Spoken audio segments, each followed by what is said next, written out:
నమస్తే welcome to టీ10 మణిపూర్లో రావణ కాష్టంలా రగులుతున్న హింసను అదుపు చేయటంలో కేంద్ర రాష్ట్ర ప్రభుత్వాల వైఫల్యాన్ని ఎండగడుతూ ఆ రాష్ట్రానికి చెందిన శాసన సభ్యులు రాజధానిలోని జంతర్ మంతర్ వద్ద నిరసన ప్రదర్శన నిర్వహించారు.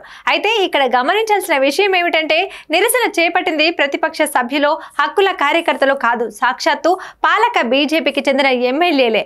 మానవ హక్కుల దినోత్సవాన్ని పురస్కరించుకొని నిర్వహించినటువంటి ఈ నిరసన కార్యక్రమంలో మైనారిటీ కుకీ జాతికి చెందిన 7 బీజేపీ శాసనసభ్యులు పాల్గొన్నారు. వీరందరూ నల్ల మాస్కులు ధరించి నిరసన తెలిపారు.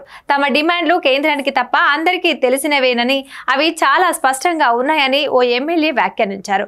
గత 19 నెలలుగా కేంద్ర ప్రభుత్వం తమను ఏమాత్రం పట్టించుకోవటం లేదని ఎమ్మెల్యేలు ఆగ్రహం వ్యక్తం చేశారు.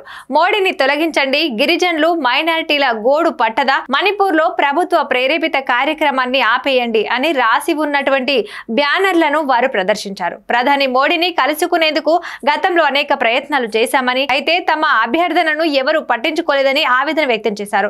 ప్రధానితో సమావేశం అయ్యేందుకు రాష్ట్ర ముఖ్యమంత్రి బైరన్ సింగ్ కు మాత్రమే అనుమతి లభించిందని, అది కూడా కేవలం 15 నిమిషాల పాటు మాత్రమే జరిగిందని వారు తెలిపారు.